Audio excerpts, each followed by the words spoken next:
नमस्कार दोस्तों।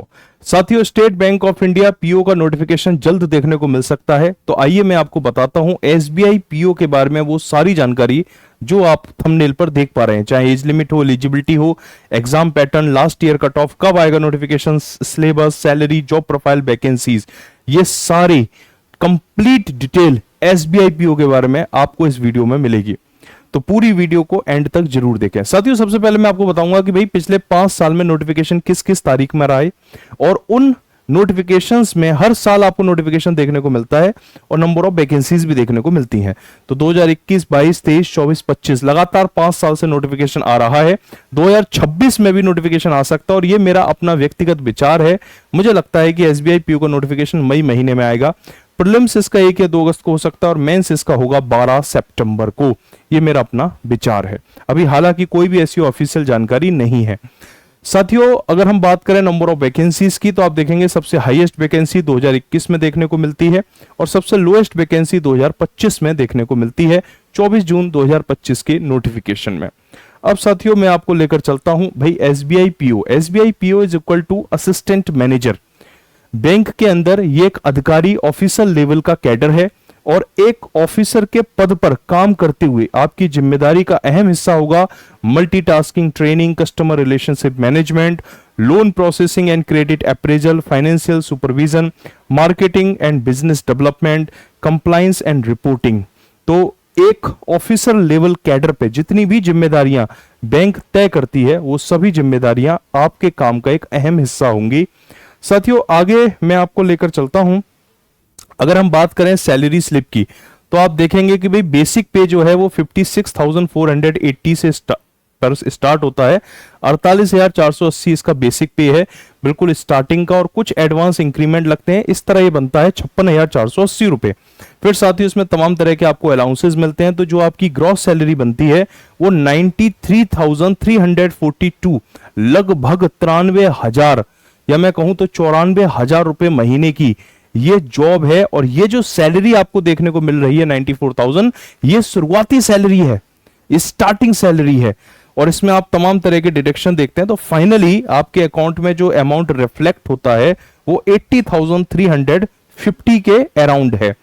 साथियों, अगर हम बात करें किस किस तरह के डिडक्शन होते हैं, तो आप देख पाएंगे लगभग 13,000 रुपए के डिडक्शन है। चाहे पीएफ कंट्रीब्यूशन हो, ये सारा डिडक्शन, ये सारा पैसा जो कट रहा है आपकी ग्रॉस सैलरी से, ये सब कुछ आपको एक तय समय पर मिल जाएगा रिटायरमेंट के टाइम पर। तो ये सब आप देख रहे हैं, ये प्रोविडेंट फंड है, कंट्रीब्यूशन पेंशन फंड है, यूनियन एसोसिएशन मेंबरशिप है। तो ये आपका जो पैसा है, ये सारा पैसा, अब चाहे हम प्रोफेशनल टैक्स हटा दें या फिर ये मेंबरशिप वाला, तो ये जो फंड है, ये सारा फंड एक जगह इकट्ठा होगा और ये आपको एक टाइम पर एक मुश्त मिल जाता है। ठीक है, तो आप कह सकते हैं ये अमाउंट भी आप ही का अमाउंट है, आप ही के भविष्य के लिए सुरक्षित किया जा रहा है। साथियों, सैलरी इंक्रीमेंट की अगर हम बात करें तो आप देखेंगे कि भाई एसबीआई पीओ में बहुत अच्छी सैलरी हाइक होती है। पहले 4 इंक्रीमेंट आपको 48,480 पर दिखते हैं। उसके बाद साथियों 7 इंक्रीमेंट आपको 2,000 के दिखते हैं। फिर अगले 2 increment 2,340 and another 7 after another 7 years increment का रेट ये है। तो आप फाइनली देख सकते हैं कि ज्वाइनिंग के समय जो आपका फाइनल अमाउंट था, जो आपके टेक होम सैलरी थी, वो पैसा जो तमाम तरह के डिडक्शन के बाद, तमाम तरह के अलाउंसेस के बाद आपको मिल रहा था, वो आपका बेसिक पे बन जाता है एक टाइम पर। यानी बेसिक पे जो है वो आपकी शुरुआती सैलरी से भी ज्यादा है। और इस बेसिक पे में मैं तमाम तरह के जब अलाउंसेस जोड़ूंगा तो ये सैलरी 1,50,000 से ऊपर निकल जाएगी। ठीक है, 2.25 लाख के आसपास। तो आप देख सकते हैं कि कितनी हैंडसम सैलरी है और कितना व्हाइट कॉलर ये जॉब है। साथियों, आगे मैं आपको लेकर चलता हूं कि भाई इसकी एज लिमिट क्या है। तो अगर आप जनरल या इकोनॉमिक वीकर सेक्शन से हैं तो 21 साल से 30 साल के दौरान आप फॉर्म को भर सकते हैं। ओबीसी से हैं तो 21 से 33 साल, एससी एसटी में 21 to 35 years, PWD category general and economic weaker section के लिए 21 टू 40 ईयर्स, जो दिव्यांग भाई बहन है। अगर हमारा कोई दिव्यांग भाई बहन ओबीसी कैटेगरी का है तो 21 से 43 इयर्स, एससी एसटी कैटेगरी में 21 से 45 इयर्स। और साथियों, इसमें एक बात और आपको ध्यान रखनी होगी, अनरिजर्व कैटेगरी और इकोनॉमिक वीकर सेक्शन में आपको सिर्फ 7 चांस मिलते हैं। ठीक है, मैं माफी चाहूंगा, unreserved category and economic weaker section में आपको केवल 4 चांस मिलते हैं। लेकिन अगर आप बिलोंग करते हैं unreserved PWD, economy weaker section PWD, OBC या ओबीसी पीडब्ल्यूडी, तो फिर आपको नंबर ऑफ चांस आपके 7 हो जाते हैं। यानी कि अगर आप अनरिजर्व कैटेगरी में हैं तो आप एसबीआई पीओ का एग्जाम अपने जीवन में केवल 4 बार दे सकते हो, ओबीसी कैटेगरी में 7 बार दे सकते हो। अगर आप एससी, एसटी या पीडब्ल्यूडी कैंडिडेट हैं तो फिर उस केस में नो रेस्ट्रिक्शन, ठीक है, तो फिर कोई इसमें लिमिट नहीं है, आप अनगिनत समय तक, जो इसकी एज लिमिट है तब तक आप एग्जाम दे सकते हो। याद रखना, पीडब्ल्यूडी कैटेगरी एसटी और एससी एसटी में पीडब्ल्यूडी कैटेगरी, लेकिन अगर आप ईडब्ल्यूएस पीडब्ल्यूडी हैं या अनरिजर्व में पीडब्ल्यूडी हैं या ओबीसी में पीडब्ल्यूडी हैं तो आपके लिए नंबर ऑफ अटेम्प्ट केवल 7 ही रहेंगे। साथियों आगे मैं आपको लेकर चलता हूं एजुकेशन क्वालिफिकेशन। तो मिनिमम डिग्री इसमें आपकी ग्रेजुएशन होनी चाहिए किसी भी स्ट्रीम में, BA, BCom, BSc, BTech, BBA सब अलाउ है, ठीक है। पासिंग मार्क्स ओनली, आपका कोई इसमें ये नहीं कहते जी आपके 60% होनी चाहिए ग्रेजुएशन में, 55%, आपने अपने ग्रेजुएशन पास कर लिया, आप पूरी तरह से एलिजिबल है। Third point, final year student आप एलिजिबल हैं, कुछ कंडीशन है वो नीचे मेंशन है। वर्क एक्सपीरियंस नॉट रिक्वायर्ड, कोई वर्क एक्सपीरियंस की इसमें जरूरत नहीं है। फाइनल ईयर या सेमेस्टर स्टूडेंट के लिखा गया है, candidate in their final year या semester of graduation can apply provisionally. कुल मिला के ये है कि अगर आप फाइनल ईयर में हैं आप फॉर्म भर सकते हैं, लेकिन ज्वाइनिंग के टाइम पर आपको ये साबित करना होगा, ये दिखाना होगा कि आपका ग्रेजुएशन कंप्लीट हो चुका है और आप ग्रेजुएशन को पास कर चुके हैं, ये आपको प्रूफ करना होगा। तो यही चीज इन्होंने मेंशन की है। However, if called for an interview, they must produce proof of having passed the graduation examination on or before the cutoff date specified in the notification. इसका मतलब ये हुआ कि नोटिफिकेशन जिस तारीख को रिलीज किया गया उस तारीख तक आपका ग्रेजुएशन हो जाना चाहिए, यानी आपका फाइनल ईयर पास हो जाना चाहिए। आप कहते हैं साहब मैंने ग्रेजुएशन तो कर लिया लेकिन मेरे पास मार्कशीट नहीं है, डिग्री नहीं है, तो कोई दिक्कत नहीं है, आप यूनिवर्सिटी से लिखवा कर भी शो कर सकते हो, लेकिन फॉर्म भरते समय तक आपका ग्रेजुएशन क्लियर हो जाए। तो ये इन्होंने कंडीशन यहां पर रखी है, ठीक है। तो फाइनल ईयर स्टूडेंट एलिजिबल है इस केस में, प्रोविजनल केस जो है वो ये बनता है। साथियों आगे मैं लेकर चलता हूं सिलेक्शन प्रोसेस। 3 राउंड इसमें होते हैं, प्रीलिम्स होगा, मेंस होगा और इंटरव्यू होगा। पीओ चूंकि अधिकारी का पद है तो इंटरव्यू इसमें रखा जाता है। अगर हम प्रीलिम्स की बात करें तो आप देख पा रहे हैं इंग्लिश, क्वांट और रीजनिंग। इंग्लिश के 40 सवाल 40 नंबर 20 मिनट का समय रहेगा। क्वांट के 30 क्वेश्चंस फॉर 30 मार्क्स 20 मिनट्स का समय है। Reasoning 30 questions for 30 marks 20 minutes का समय है। ओवरऑल 100 क्वेश्चंस फॉर 100 मार्क्स और टाइमिंग रहेगी 1 घंटे की। नेगेटिव मार्किंग है, यस बिल्कुल नेगेटिव मार्किंग है। Selection for mains approximately 10 times the number of vacancies are shortlisted for the next phase, ठीक है। तो ये 10 गुना बच्चे उठाते हैं प्रीलिम्स से, ठीक है, मेंस के लिए। Selection for mains. आगे बात करते हैं cut off. There is no sectional cut off in prelims. Prelims में कोई सेक्शनल कट ऑफ नहीं है। आपको इंग्लिश में, रीजनिंग में या क्वांट में अलग अलग पास होने की जरूरत नहीं है। जैसे आईबीपीएस में होता है सेक्शनल कट ऑफ होती है, एसबीआई पीओ प्रीलिम्स में सेक्शनल कट ऑफ नहीं है। इसमें ओवरऑल स्कोर रहेगा, यानी ओवरऑल 100 में से इतना कम से कम नंबर होना चाहिए। तो ओवरऑल में से तो आपको पास करना ही है, लेकिन पर्टिकुलरली सेक्शन वाइज कोई कट ऑफ इसमें नहीं मेंशन होती। आगे बात करते हैं साथियों, जब आप प्रीलिम्स क्वालिफाई करते हैं तो आप मेंस में एंटर करते हैं। मेंस 200 नंबर का होता है, ऑब्जेक्टिव टेस्ट होता है, पूरी तरह से कंप्यूटर बेस्ड होता है और उसके तुरंत बाद आपको डिस्क्रिप्टिव टेस्ट देना होता है। उसी दिन जैसे ही आप मेंस का एग्जाम देते हैं तुरंत आपको डिस्क्रिप्टिव देना होगा। अगर मैं बात करूं मेंस की तो भाई इसमें रीजनिंग और कंप्यूटर के 40 सवाल 60 नंबर के लिए पूछे जाते हैं और समय रहता है 50 मिनट का। Data analysis and interpretation 30 questions for 60 marks, यानी कि डीआई के लिए हर एक क्वेश्चन 2 नंबर का है, 45 मिनट का समय रहेगा। General economic and banking awareness 60 questions for 60 marks 45 minutes. English के 40 सवाल 20 नंबर के लिए पूछे जाएंगे और समय है 40 मिनट का। तो आप ओवरऑल कह सकते हैं भाई कि 170 सवाल 200 नंबर, 3 घंटे का ये पेपर रहता है। बहुत ही हेक्टिक ये 3 घंटे गुजरते हैं। साथियों आगे बात करूं डिस्क्रिप्टिव की, तो जैसे ही आप 200 नंबर का मेंस का एग्जाम देते हैं उसके तुरंत बाद आपका डिस्क्रिप्टिव पेपर होता है और उसी दिन होता है, तुरंत मेंस के बाद ही होता है, जिसमें आपसे टोटल आधा घंटे में 3 क्वेश्चन पूछे जाते हैं साथियों, ठीक है। जो टोटल आप देखेंगे जो 3 क्वेश्चन पूछे जाएंगे वो 50 नंबर के लिए पूछे जाएंगे। तो फाइनली आप कह सकते हैं कि मेंस 250 नंबर का होता है। 200 नंबर का आपका ऑब्जेक्टिव टेस्ट होगा एमसीक्यू बेस्ड, और साथियों 50 मार्क्स का होगा डिस्क्रिप्टिव पेपर। ओवरऑल मेंस होगा 250 नंबर का, ठीक है। और इसमें क्या पूछा जाएगा भाई, communication skills, email, report, situation analysis and precise writing वगैरह इसमें शामिल होती हैं। साथियों अब मैं बात करता हूं सिलेक्शन क्राइटेरिया की। जैसा कि इन्होंने मेंशन किया है, each candidate will have to score a minimum score in each test, ठीक है। आप देखेंगे कि भाई sectional cut off in mains, आपको each candidate will have to score a minimum score in each test, यानी कि मेंस में जो 4 टेस्ट हो रहे हैं, क्वांट, रीजनिंग, इंग्लिश और जीए, आपको चारों टेस्ट को इंडिविजुअली पास करना जरूरी है। प्रीलिम्स में कट ऑफ नहीं है, लेकिन यस मेंस में कट ऑफ होती है। मेंस में कट ऑफ है, आपको चारों सेक्शन को अलग अलग पास करना जरूरी है। ये ओरिजिनल जो इसका नोटिफिकेशन है उसका स्क्रीनशॉट, और क्लियरली मेंशन कर रहे हैं कि यस आपको minimum score in each test लेकर आना है, और आपको डिस्क्रिप्टिव पेपर इंडिविजुअली, यानी डिस्क्रिप्टिव पेपर को अपने लेवल से पास करना है। डिस्क्रिप्टिव पेपर का भी एक कट ऑफ रखेंगे, उसे भी पास करना है, और जो 4 सेक्शन है उसे भी पास करना है मेंस में, तब जाके आप इंटरव्यू तक पहुंचेंगे, ठीक है। Depending on the number of vacancies available sectional cut off will be decided. Mains के लिए जो एक सेक्शनल कट ऑफ होगी वो आगे मैं दिखाऊंगा आपको, तो वो number of vacancies, number of competition, तमाम तरह के फैक्टर्स हैं, उन पर डिपेंडेंट होती है। साथियों इंटरव्यू के लिए मेंस में जितने भी बच्चे बैठे हैं, जितने भी बच्चे ने एग्जाम दिया है, ठीक है, उसका 3 गुना जितने बच्चे पास हुए हैं, जो भी उनका क्राइटेरिया है, उस क्राइटेरिया को 3 टाइम्स करके, ठीक है, ये कैटेगरी वाइज जो वैकेंसीज है उसको शॉर्टलिस्ट करते हैं इंटरव्यू के लिए, ठीक है। तो ये है, नेगेटिव मार्किंग होती है, यस बिल्कुल होती है, 0.25 की नेगेटिव मार्किंग इसमें रहेगी। साथियों अब मैं बात करता हूं, प्रीलिम्स हो गया, मेंस हो गया, फिर आता है इंटरव्यू। तो अगर आप देखेंगे इंटरव्यू, तो वो है साइकोमेट्रिक टेस्ट, और इसको आप जरा पढ़ें। ये कहता है the bank will conduct psychometric test for personality profiling of those candidate who will be shortlisted for the phase 3।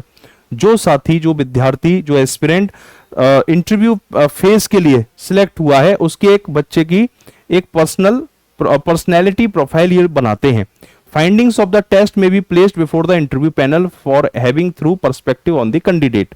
ठीक है, सीधी सी बात है, आपने प्रीलिम्स दिया जिसमें कोई सेक्शनल कट ऑफ नहीं है, आपने प्रीलिम्स को पास कर लिया, फिर आप मेंस देने जाते हैं, 200 नंबर का मेंस होता है, उसमें सेक्शनल कट ऑफ होती है, चारों सेक्शन को पास करते हैं, ओवरऑल जो मेंस है उसके स्कोर को आप पास करते हैं। इंटरव्यू के लिए जो मेंस है उसका 3 गुना, ठीक है, 3 के मल्टीपल में वो नंबर कैंडिडेट को उठाएंगे।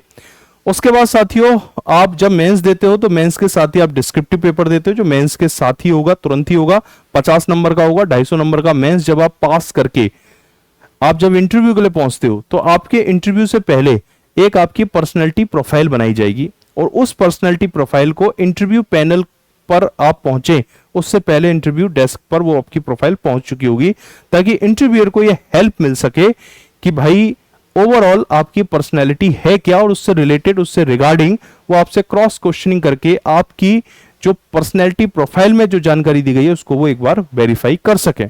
ठीक है, तो ये बहुत इंपॉर्टेंट पॉइंट है साथियों। अब इंटरव्यू में क्या होगा, 20 मार्क्स का ग्रुप एक्सरसाइज है और 30 मार्क्स का इंटरव्यू। तो ओवरऑल आप कह सकते हैं जो थर्ड फेज है वो 50 मार्क्स की है, जिसमें आपका साइकोमेट्रिक टेस्ट होगा, जिससे आपकी प्रोफाइलिंग, पर्सनैलिटी प्रोफाइल बनेगी, देन ग्रुप एक्सरसाइज हो रहा है, इंटरव्यू हो रहा है, और आपका 50 नंबर का ओवरऑल ये रहता है। साथियों अब मैं आपको बताऊंगा फाइनल सिलेक्शन क्या है। तो भाई देखो, फाइनल सिलेक्शन ये है कि आपने जो मेंस एग्जाम दिया 250 नंबर का, जिसमें 200 नंबर का ऑब्जेक्टिव है और 50 नंबर का डिस्क्रिप्टिव, तो ये ओवरऑल हो गया 250।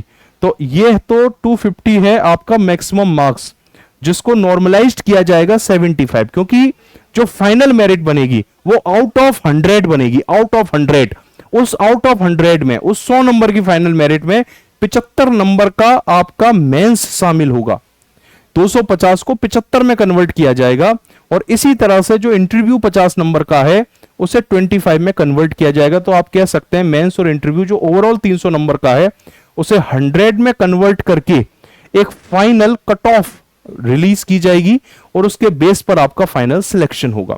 ठीक है, तो ये कहते हैं the final merit list is arrived at after aggregating out of 100 converted marks of phase second and phase third, selection will be made from the top merit ranked candidate in each category. तो ये मैंने overall आपको बता दिया कि क्या रहता है साथियों सिलेक्शन प्रोसेस। अब साथियों मैं बताता हूं आपको 2025 की कट ऑफ कितनी गई है, क्योंकि इतनी बात कर ली हमने कट ऑफ की, तो जरा देख भी लें। तो यहां पर ऑल इंडिया लेवल पर कैटेगरी वाइज कट ऑफ है। SBI PO prelims 2025 cut off आप देखेंगे, जनरल कैटेगरी की कट ऑफ गई है 66.75। ये पूरा डेटा आउट ऑफ 100 है, 100 में से है, ठीक है। ओबीसी में 65 है, ईडब्ल्यूएस में 64 है, 59, 51, 54 है। यहां पर आप देखेंगे दिव्यांग श्रेणी है उसको रखा गया है। एसटी में 51.50, एससी में 59.25, ईडब्ल्यूएस में 64.50, ओबीसी कैटेगरी का ईडब्ल्यूएस से ज्यादा है 65.50। साथियों इसके बाद हम बात करेंगे SBI PO mains cut off, ये आउट ऑफ 250 है, ये 250 में से, इसमें 200 नंबर का मेंस और 50 नंबर का इंटरव्यू दोनों को शामिल किया गया है। तो आप देखेंगे कितना टफ पेपर ये रहता है मेंस का, कि 250 में से जिस बच्चे के 75 से ऊपर नंबर आ गए वो मेंस को क्वालिफाई कर गया, ठीक है। ओवरऑल कट ऑफ है 75, और सेक्शन वाइज तो उसे पास होना जरूरी है ही, क्वांट, रीजनिंग, इंग्लिश, ये तो उसे इंडिविजुअली पास करना ही है।